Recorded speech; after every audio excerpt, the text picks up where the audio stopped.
시청자 여러분 안녕하십니까? 뉴스 현장 시작합니다. 이재명 정부의 첫 국정감사가 내일부터 시작됩니다. 여당은 내란 청산을 앞세우고 전방위 방어 태세를 갖췄습니다. 야당은 3대 개혁 추진에 뒷전으로 밀린 민생을 지적하겠다며 기싸움을 시작했는데요. 취재기자 연결합니다. 자, 신경희 기자, 국감 하루 전 여야 대치 상황 어떻습니까? 네, 민주당은 이번 국감을 내란잔재 청산국감으로 규정했습니다. 정부기관을 상대로 비상계엄 관련 진상규명에 나서겠다는 판단인데요. 현 정부가 검찰, 언론, 사법개혁 의지를 제대로 갖췄는지 확인하겠다면서 조희대 대법원장 법사위 출석이 불출석 시 고발 조치 가능성까지 언급하고 있습니다. 국민의힘은 사법부 겁박이라면서 민주당 논리대로라면 행정부 수장인 대통령도 출석해야 한다고 반박하고 있습니다. 동시에 민주당이 개혁에 집중하면서 민생을 놓쳤다며 이재명 정부의 실정을 부각하겠다는 전략입니다. 관세 협상이 교착 상태인 가운데 소비 쿠폰까지 경제에 부담이 됐다는 점을 집중 질의할 전망입니다. 김현지 부속실장의 국감 증인 채택을 논의하는 국회 운영위 회의는 오는 15일 열리는데 민주당은 정치 공세라며 일축하고 국민의힘은 인사 개입 의혹을 해명해야 한다면서 출석을 압박하고 있습니다. 자, 숨진 양평 공무원과 관련해서 야당의 진상규명 촉구 상황도 전해주시죠. 네, 국민의힘은 양평 공무원 사망이 민중기 특검의 정치 보복 수사와 조작의 산물이라며 공세를 이어가고 있습니다. 주진우 의원은 검찰 조사 CCTV 전체를 공개하라면서 경찰도 유족 소유인 유서를 즉각 반환해야 한다고 주장했습니다. 민주당은 안타까운 죽음을 정쟁에 끌어들이는 우를 범하지 말라면서 수사 흔들기를 멈추고 애도가 먼저라고 강조했습니다. 개혁신당 이준석 대표가 공무원 사망과 관련해 히드라 특검이라며 민주당은 센 것만 찾아다니며 중독됐다고 비판하자 민주당은 이에 3대 특검은 국민적 요구이자 시대적 과제라고 방어했습니다. 지금까지 정치부에서 전해드렸습니다. 자, 내일부터 시작되는 이재명 정부의 첫 국정감사와 관련해서 여당은 내란을, 야당은 실정을 심판하겠다며 치열한 공방을 예고하고 있습니다. 한 달 가까이 이어질 국정감사의 관전 포인트, 그리고 후폭풍이 이어지고 있는 양평군 공무원의 사망과 관련된 쟁점까지 전문가들과 짚어보겠습니다. 조기현 민주당 법률위 부위원장, 정광재 전 국민의힘 대변인 나오셨습니다. 안녕하십니까? 반갑습니다. 네, 국정감사는 다음 달 6일까지 약 한 달 동안 이어집니다. 17개의 국회 상임위가 무려 830개의 피감기관을 대상으로 하는데요. 여야의 각오부터 들어보겠습니다. 이번 국감은 윤석열 내란 잔재 청산의 국감입니다. 민주당은 전 정부의 불법과 실정으로 망가진 곳을 고치고 내란의 상흔을 메우고 개혁을 완성하는 국감으로 국민의 기대에 반드시 응답하겠습니다. 이번 국정감사의 기조는 한마디로 독재를 저지하여 내 삶을 지키는 국감입니다. 지난 130일간 무리한 입법 폭주로 국가 시스템을 근본적으로 흔들고 사회적 혼란과 분열만 가중시켜온 이재명 정권의 혼용 무도를 야당으로서 반성하면서 자유와 공정의 수호를 도모하겠습니다. 네, 오늘 민주당은요, 윤석열 정부의 망가진 60일을 철저히 파헤치겠다라고 했고요. 제1야당 국민의힘은 막가파식 국정 운영의 폐해를 낱낱이 파헤치겠다라고 각오를 밝혔는데 이번 국감이 윤석열 정부 그리고 이재명 정부 모두 대상이 되다 보니까 그 어느 때보다 좀 뜨거운 충돌이 예상이 되고 있어요. 그렇죠. 분명히 다른 국정감사가 될 겁니다. 46년 만에 비상계엄 내란이라는 우리 국민이 상상할 수 없었던 헌정 요린 사태가 있었고 그로 인해서 조기 대선이 치러졌습니다. 현 정부가 새롭게 출범한 지 약 4개월 정도가 지나고 있는 시점의 국감이기 때문에 윤석열 정부의 국정 운영 그리고 이재명 정부의 국정 운영이 중첩되어서 국감 대상이 되고 있습니다. 그런데 단순하게 작년부터 올해까지의 1년 동안의 대상이 아니라 사실상은 윤석열 정부의 3년 가까운 1060일 정도의 국정운영 전반이 사실은 국정감사의 대상이라고도 과언이 아닙니다. 네.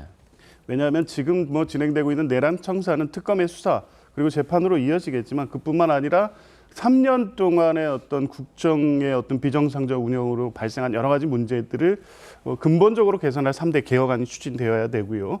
비상계엄 내란으로 철회된 민생 또 헌정 질서, 민주절서 전반을 회복해야 되는 과제가 이번 국정감사에 있다고 봅니다. 그래서 청산과 개혁, 회복이라는 3대 목표를 가지고 민주당은 국정감사에 임하고 있습니다. 네, 국민의힘은 이제 정권이 누가 운영하고 있는가 이 부분에 주목해봐야 할 거라고 생각합니다. 민주당 정권, 이재명 정권이 출범한 지가 4개월이 지났고요. 그 4개월이라는 결국 길지 않은 시간 동안에 국가의 근간이 흔들릴 만한 일들이 많이 있었습니다. 민주당을 중심으로 해서 이루어지고 있는 사법부에 대한 압박, 그게 삼권 분립과 훼손으로 이어질 수 있다는 우려감이 크고 그런 부분 짚어봐야 할 거라고 생각하고요. 이재명 대통령의 국정 운영과 관련해서는 지금 한미 관세 협정이 지난 한미 정상회담에서는 따로 서명이 필요하지 않을 정도로 아주 성공적인 회담이었다라고 하지만 실질적 성과를 내지 못하고 있거든요. 예. 어떻게 진행되고 있는지. 또 하나 국가정보자원관리원 화재에 따른 우리나라의 재난관리 이런 부분 당연히 따져 물어봐야 할 대목이 많이 있다고 생각합니다. 마지막으로 소비 쿠폰 13조 원 지급했잖아요. 국가 재정 문제가 굉장히 심각한데 앞으로도 이런 거 계속 할 건지 이런 부분들은 이번 국감을 통해서 조목조목 따져봐야 할 대목이라고 생각합니다. 예. 네, 전 정부와 현 정부의 실정을 드러내는 것도 쟁점이지만 모두의 이목이 쏠린 곳이 있습니다. 바로 법제사법위원회죠. 민주당은 대법원 국감에서 조희대 대법원장을 반드시 증언대에 세우겠다는 입장입니다. 이미 2차례 노쇼로 투아웃 중인 조희대 대법원장에게 국민의 이름으로 경고합니다. 국정감사에 성실히 출석해서 국민 앞에 대선 개입 의혹을 소상히 밝히고 사법부 수장으로서의 책무를 다하기 바랍니다. 그리고 만약에 불출석한다면 당연히 일반 정인들과 동일한 그런 잣대를 적용하는 것이 맞다. 통상 대법원장은 국감에서 인사 말씀만 하고 마무리 말씀만 했던 것이 통상적인 관례입니다. 그 자제력을 잃고 지금 대법원장까지 나와서 답변하라 라고 하면서 결국은 그 끝은 대법원장을 쫓아내겠다는 거 아닙니까? 자, 내일 대법원 국정감사가 진행이 되는데 조희대 대법원장의 증인 출석 여부가 관심입니다. 통상 대법원장은 양해를 얻어서 이석을 하고 법원 행정처장에 답하는 게 관례였었거든요. 그렇죠. 근데 통상이 아니기 때문에 증언대에 세우겠다는 겁니다. 네. 통상적인 사법행정의 문제라면 기관 증인으로 채택되는 법원 행정처장이 답변하게 하는 게 맞습니다. 그게 사법부에 대한 입법부의 어떤 존중, 예우인 거죠. 그런데 이번에 조희대 대법원 체제는 비상계엄 내란 체제에서 정상적으로 작동하지 않는, 그러니까 정치적 중립이 아닌 정치 개입, 대선 개입의 의혹을 받을 수밖에 없는 상황을 만들었습니다. 그러니까 이재명 후보에 대한 대법 파기환송심 절차 진행 전례가 없습니다. 대법원 상고심 절차에 이렇게 진행한 전례가 없기 때문에 그 평의 내용, 그러니까 어떤 대법관이 왜 어떤 판단을 했고 왜 선거법 위반에 대해서 파기환송 의견을 냈느냐, 이 내용을 보겠다는 게 아닙니다. 그리고 파기환송 결론을 따지겠다는 게 아닙니다. 왜 법리적으로 그렇게 했느냐라는 그 내용을 묻겠다는 게 아니라 왜 대법원에서 상고심 절차를 소부에 배당하고 전원합의체 회부하고 이틀 만에 사실상 평일에서 결정을 하고 그 사이에 실질적으로 기록 검토라든가 법리적 이 문제에 대해서 충분한 어떤 심리가 이루어지는 과정이었는지, 그런 행정 절차가 있었는지를 보겠다는 것이고, 그 이후에 5월 1일 날 대법원 파기환송 결정이 된 이후에 고등법원에 환송이 되고 고등법원에서 바로 일정을 잡고, 이런 일정들이 대법원이 신속하게 선거법 재판을 하겠다는 대법원의 일정이 아니라 6월 3일로 확정되어 있는 선거 일정을 고려해서 대선과 정치에 관여하려는 게 아니었느냐라는 구체적 여러 가지 의혹들이 생겼기 때문에 출석해서 이 부분에 대해서 대법원장께서 답변하시는 게 좋겠다는 거고요. 통상적인 상황이 아니기 때문에 조희대 대법원장이 오히려 증언대에 서서 지금까지 제기된 여러 가지 민주당의 주장이 무리라면 그렇다는 걸 합리적으로 설득하면 될 일입니다. 사법부의 독립은 어떤 상황이 발생하더라도 입법부가 사법부에 대해서 아무것도 묻지 말고 따지지 말라는 게 아닙니다. 어떤 권력이든 남용될 소지가 있기 때문에 서로 견제하고 균형을 잡아가도록 한 것이 삼권 분립의 원리라고 하면 통상적이지 않은 상황에서 국회가 대법원장을 상대로 증언대에 세워서 질문을 하는 것은 삼권 분립의 원칙에 위반되는 것이 아닙니다. 뭐 증언대에 세우겠다라는 의지를 다지기 위해서 압박 수위가 상당히 높습니다. 민주당에서는 대법원장이 증인으로 안 나오면 동행명령장을 발부할 수도 있다 이렇게까지 예고를 하고 있는데 국민의힘에서는 이거야말로 삼권 분립을 정면으로 위배하는 거다라고 말씀하고 계시거든요. 사실 조희대 대법원장에 대한 청문회가 2차례 진행됐습니다. 이 예. 과정에서 대법원에서 불출석 의견서를 제출했습니다. 이 의견서 내용 보면요. 사법 독립을 규정하고 있는 헌법 가치를 훼손한다. 두 번째는 합의 과정의 비공개를 규정하고 있는데 그 부분과 관련한 질문을 하겠다는 것이 위헌적이다. 마지막으로 재판에 대한 국정조사의 한계를 규정하고 있는데 국정조사에 출석할 필요가 없다는 내용을 담고 있죠. 결국에는 여러 민주당이 이 의견을 얘기하고 있지만 이재명 대통령 당시 후보 시절에 했었던 공직선거법 파기환송심이 왜 빨리 이루어졌는가 이거 따져 묻겠다는 거 아닙니까? 네. 안 그러면 조희대 대법원장을 이렇게 증인으로 출석시킬 이유가 없는 거죠. 당시에 대법원에서 발표했습니다. 왜 빨리 했느냐? 1심이 지나치게 길었다. 무려 2년 2개월 걸려서 1심이 나왔고요. 1심과 2심의 판결이 너무나 극명하게 달랐기 때문에 이러한 국민적인 의혹을 해소할 필요가 있다고 판단했기 때문에 당시 이렇게 빠른 결정을 내렸던 겁니다. 이와 관련해서는 결국에는 민주당은 이재명 대통령을 돕고 엄호하기 위해서 사법부를 압박하고 있다. 이렇게밖에 해석해 볼 수 없는 거거든요. 지금 민주당에서 의전서열 3위인 대법원장도 출석해서 증언해야 된다라고 하는데 이게 지금 그 모두의 관심이 쏠린 김현지 부속실장 출석과 관련된 얘기입니다. 민주당에서 대법원장도 출석해야 된다고 하면 의전서열 3위인데 김현지 실장 안 된다고 하는 거 그러면은 김현지 실장이 대법원장보다 더 막강한 존재라는 거냐 이런 비판이 야권을 중심으로 나오거든요.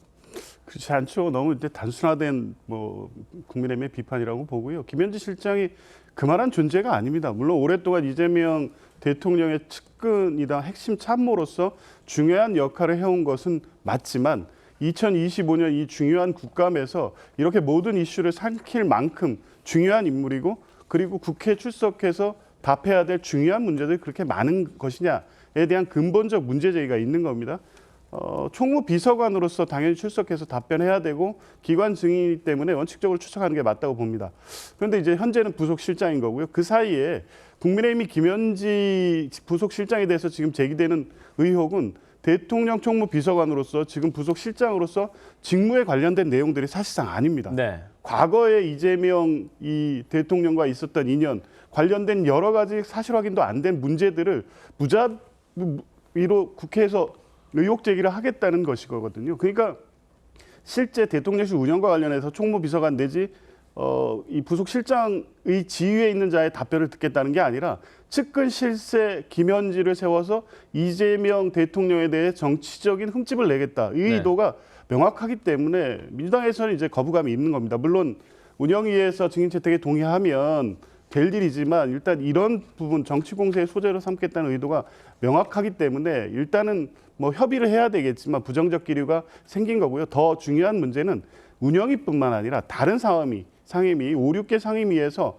과거 지금 대통령실 운영과 전혀 무관한 문제를 이 국정감사에 질문을 하겠다고 하면서 증인 채택 요구를 하고 있는 겁니다. 이런 전체적인 사정을 보면 김현지 총무비서관 내지 부속실장의 직무와 관련된 내용의 질문이 아닌 정치 공세, 공방의 소재로 국감을 악용하겠다는 것이 명백하기 때문에 민주당에서는 최종적으로까지 국민의힘이 어떤 것을 묻고 확인하려는 것인지에 대해서 확인하고 증인 채택 동의 여부를 결정하겠다는 입장입니다. 오늘 일단 기자간담회에서 김현정 민주당 의원은 이 김현지 실장 증인 채택에 관련해서는 필요성이 있어 보이지 않는다. 그런 판단이 없다라고 얘기를 했습니다. 다만 이제 국정감사에서 어떤 질문이 벌어질지는 모르기 때문에 국민의힘에서도 어떤 얘기를 준비할지 저희가 알아봐야겠는데 짧게 좀 여쭙고 싶은 게 김현지 실장이 인사 개입에 계속해서 연루가 돼 왔다. 이런 의혹들이 대통령실 운영과도 무관치 않다라고 보시는 거잖아요. 일단 이번 국감에 응하는 민주당의 태도의 이중성을 지적하지 않을 수가 없습니다. 예. 조희대 대법원장에 대해서는 없는 의혹도 부풀리고 만들고 제보를 통해서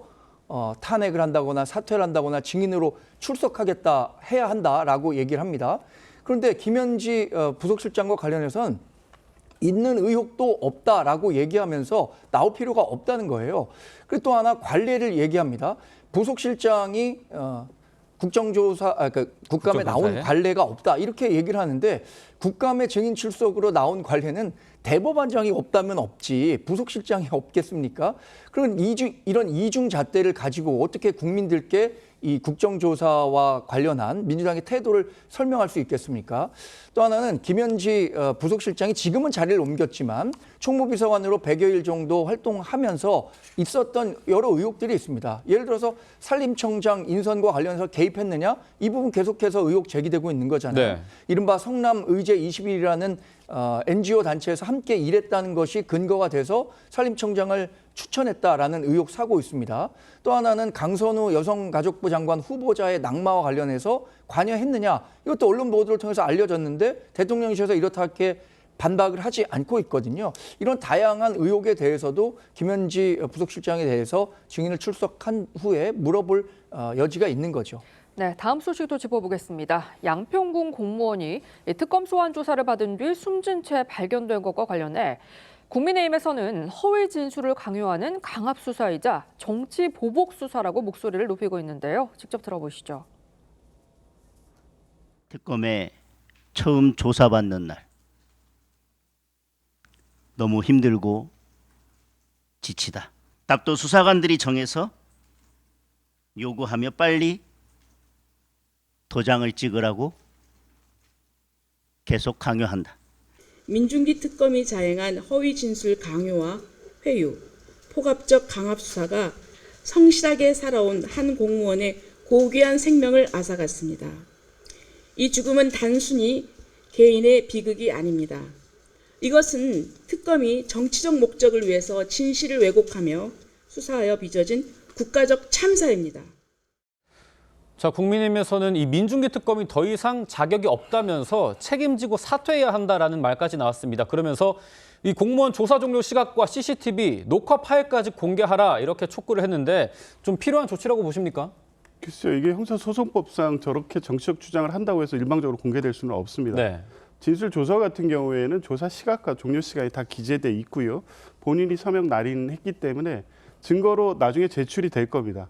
뭐 반드시 필요하다면 일부 제한된 범위 내에서 확인하는 정도로 충분할 것 같은데 그걸 대중에 공개하는 것은 뭐 수사 원칙상 부적절하고요.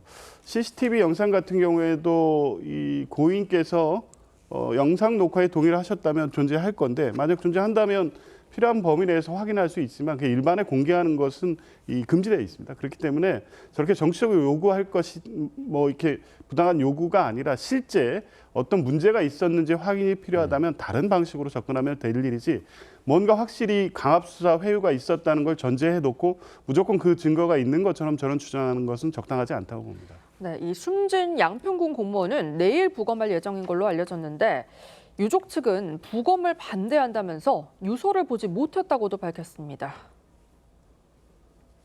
쪽에서는 유족 합의해서 부검을 하는 거라고 그렇게 설명을 하던데. 유족들은 당연히 부검을 반대했고요. 부검을 반대했는데 뭐 검찰에서 이렇게 판단한 것 같습니다. 공개되지 않은 유서가 있는 것 같은데 그 부분 혹시 유족에게 들으신 거 있으신가요? 유족들도 그걸 아직 확보를 못했습니다. 그래서 나중에 경찰이 다 끝나고 돌려준다고 했는데 그건 언제인지 저도 알 수가 없고요. 못 봤다고 그러시는 것 같은데요.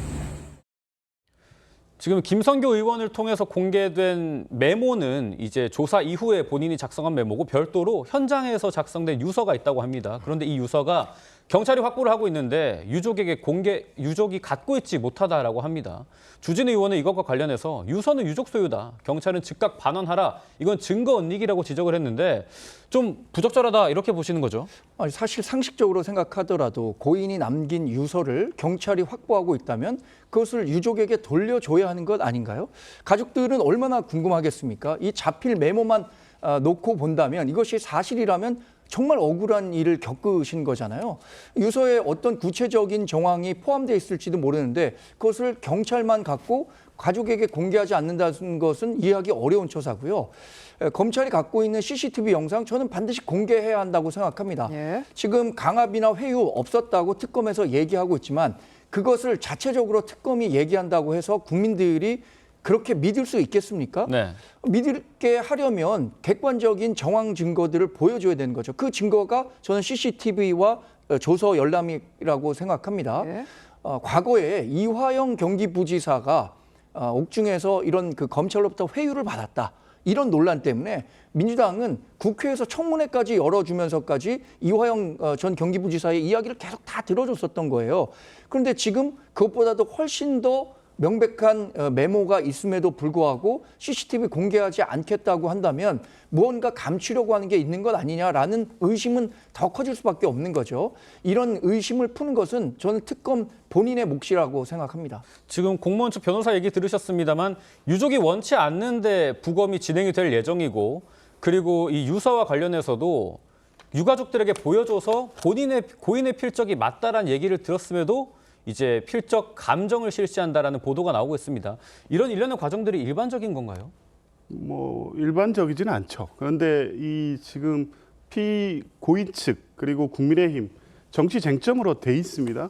사안 자체가 가혹행위가 있었다는 주장도 하고 있고 회유 압박이 있었기 때문에 적법한 수사 절차가 아니었고 그로 인해서 이런 선택까지 했다는 주장을 하고 있기 때문에 그러면 그 과정에 대해서 향후 면밀한 어떤 수사를 해야 되기 때문에 네. 증거로서 확보할 필요가 있는 겁니다. 유서 같은 경우에도 고인이 작성한 건 맞지만 무조건 되돌려주지 않습니다. 이게 압수 대상이 됐기 때문에 그렇군요. 압수물로 봐서 향후의 어떤 수사에 대한 증거로 확보해 놓고 이제 그 이후에 유가족들이 필요하면 환부 신청을 하면 됩니다. 그러면 필요 정도의 어떤 수사 정도에 따라서 반환이 될 겁니다. 그러니까 무조건 안 주겠다는 게 아니라 절차에 따라 진행을 하고 있는 것이고요.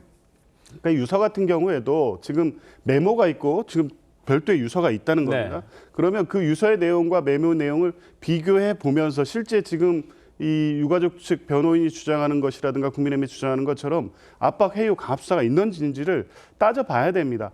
유서는 형사소송법상 진술서입니다. 근데 본인이 작성했기 때문에 증거 능력은 어느 정도 있지만 그렇다고 무조건 증거 능력과 증명력을 부여하지는 않습니다. 예. 작성한 당사자가 사망했기 때문에 특별히 신뢰할 수 있고 신빙할 수 있다는 내용이 확인되어야 되기 때문에 이를 수사하는 특검, 이 조사하는 특검 입장에서는 유서와 메모를 비교하면서 실제 메모에 기재된 내용, 유서에 기재된 내용이 실제 일치하는지를 정확하게 확인한 필요가 있기 때문에 지금 이 절차대로 진행하고 있다고 봅니다. 알겠습니다. 저희는 다음 이슈 넘어가 보겠습니다. 캄보디아 검찰이 20대 한국인 대학생을 살해한 혐의로 중국인 피의자 3명을 구속 기소했습니다. 우리 경찰은 국내 모집책을 검거한 뒤 총책을 쫓고 있습니다. 강석 기자입니다.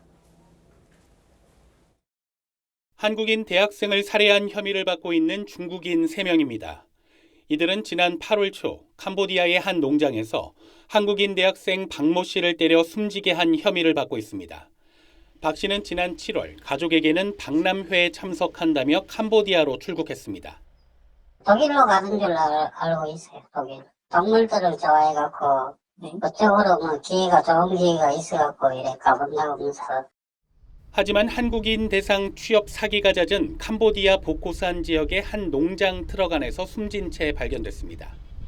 사인은 고문에 의한 심장마비. 현지 검찰은 중국인 3명을 구속한 뒤 살인 등 혐의로 재판에 넘겼습니다.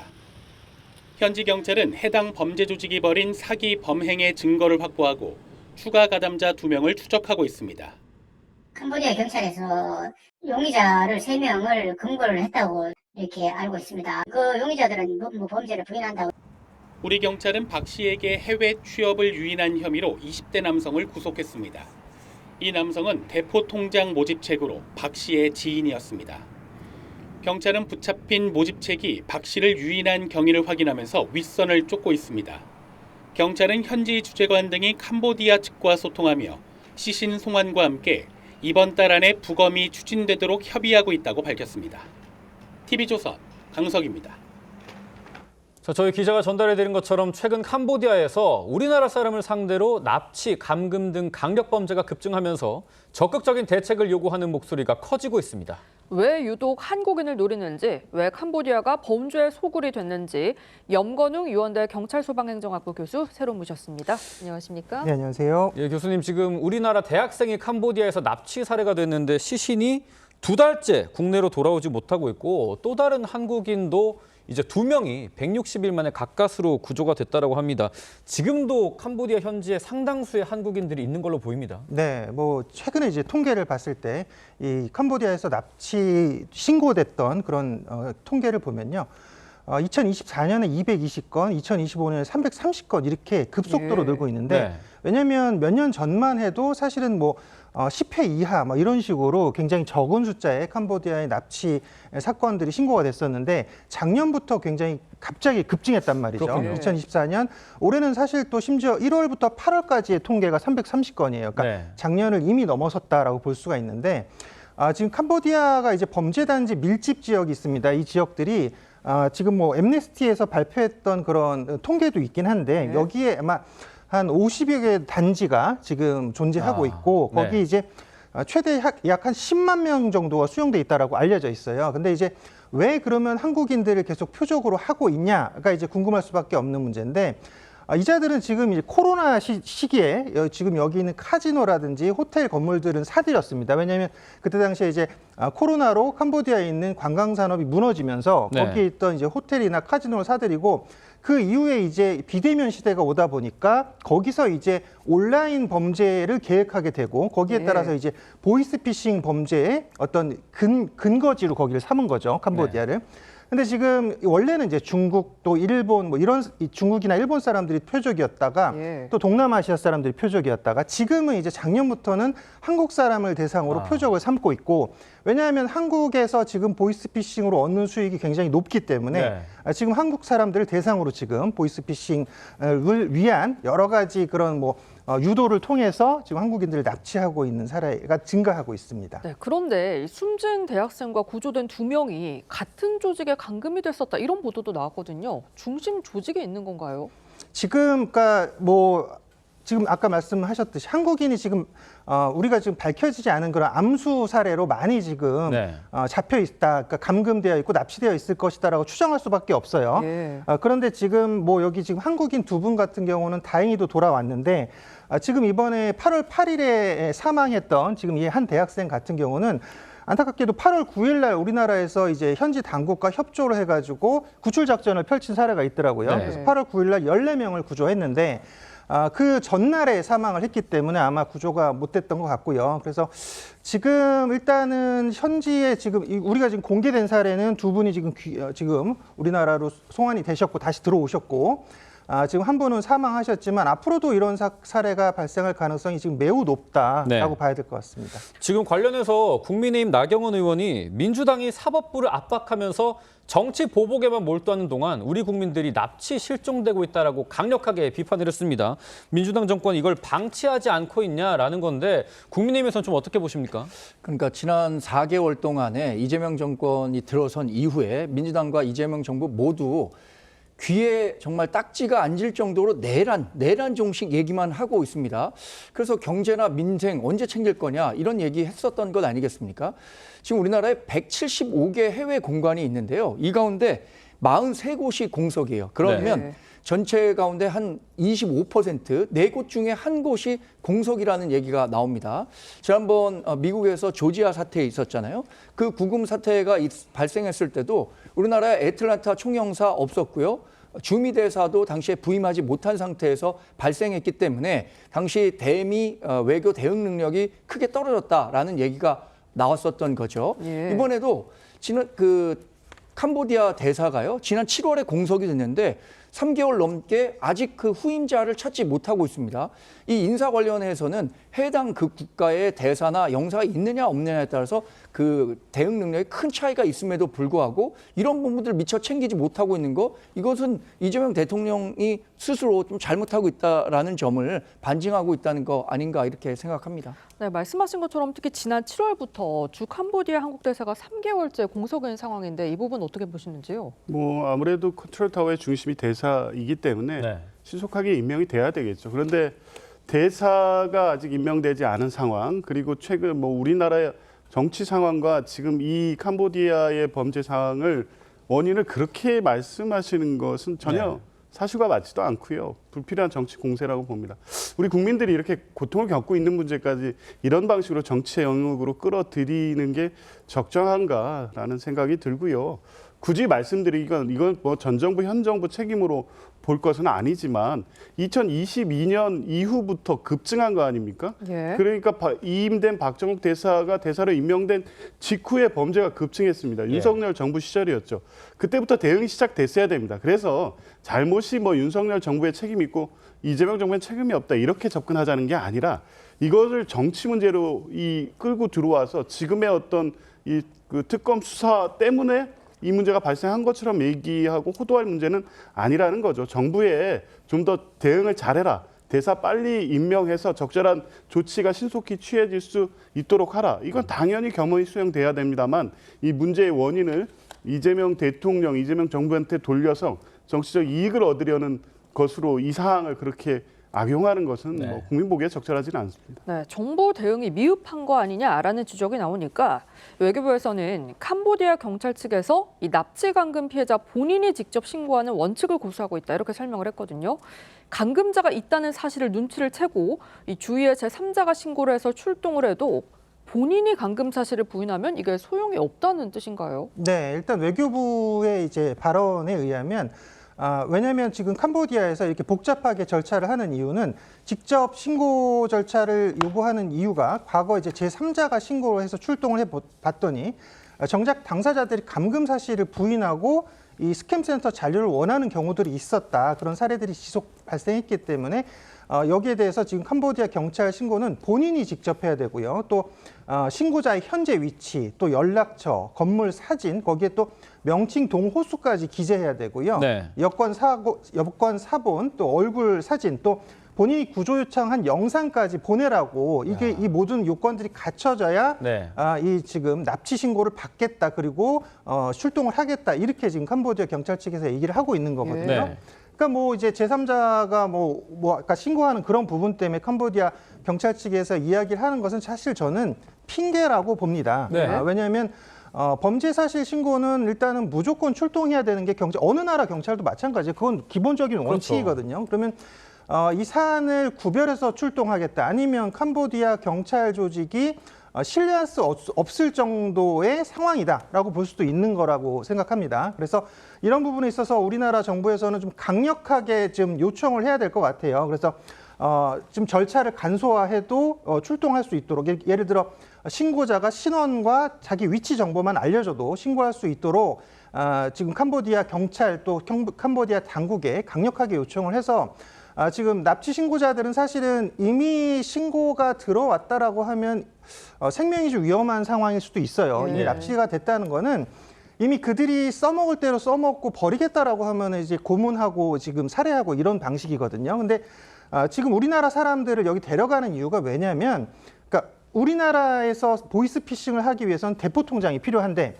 외국인이 그것을 지금 개설하기는 어렵죠. 그러다 보니까 이번에 그 8월 8일 날 숨진 그 대학생 같은 경우도 지금 조사해 봤더니 지금 한국에 있는 그 지금 모집책이 접근해가지고 대포 통장을 당신의 통장을 캄보디아에 가져가면 비싸게 쳐주겠다라는 말을 듣고 출국했다라고 했어요. 그러니까 이런 그 지금 해외 캄보디아에서 한국인들을 통해서 통장을 만들어서 이것을 대포 통장으로 해서 그다음에 보이스피싱에 지금 일단 자금으로 활용하게 하고 그다음에 또 거기 보면 뭐 보이스피싱에 또 가담하게도 하는 거예요. 무슨 얘기냐면 보이스피싱이 우리가 과거에 알기는 뭐 지금 뭐 예를 들어 뭐 지금 뭐 중국 동포 이런 분들이 이제 어눌한 말투였는데 지금은 이제 한국인들을 이렇게 납치해가지고 이 사람들이 이제 보이스피싱을 하게 하는 이런 것들이기 때문에 여기에 대해서 지금 우리가 적극적으로 대응할 필요가 있고요. 또 여기에 대한 또 좀 법령을 좀 바꾸고 그다음에 캄보디아 당국에 좀 협조 요청을 강력하게 요청할 필요가 있습니다. 알겠습니다. 더 이상 이런 범죄가 이어지지 않도록 시급하게 대책을 마련해야겠습니다. 세 분 말씀은 여기까지 듣겠습니다. 오늘 말씀 감사합니다. 감사합니다.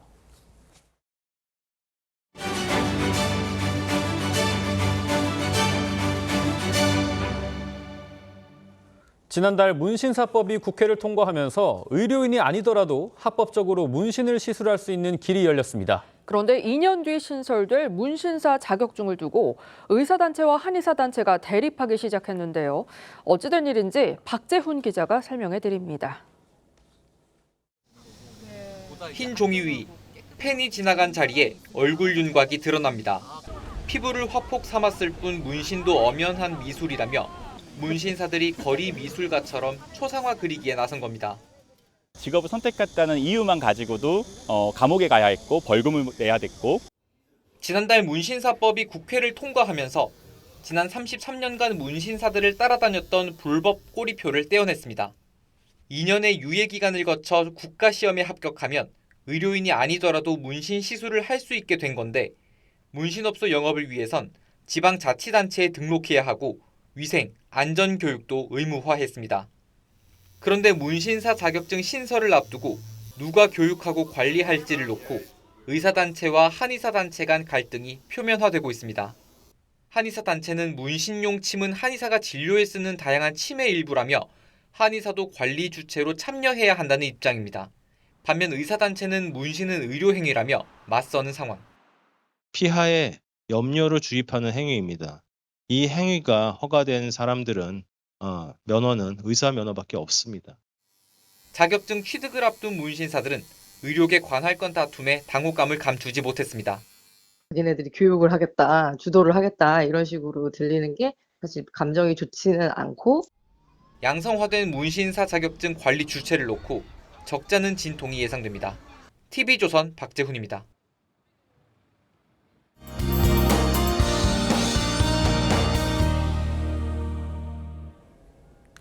연일 흐린 하늘 속에 비 소식이 잦은 요즘입니다. 휴일인 오늘 동쪽 지역 중심으로 산발적인 비구름이 지나고 있는데요. 예상 강수량 보시면 강원 영동에 10에서 40mm, 경남에는 5에서 10mm로 양이 많지는 않겠습니다.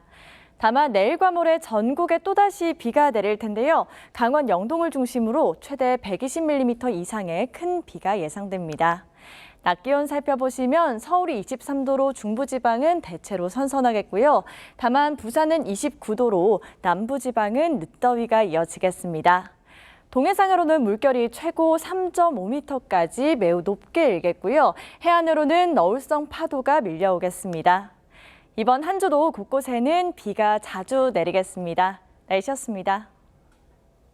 10월 10일 일요일 뉴스 현장은 여기까지입니다. 함께해 주신 여러분 고맙습니다.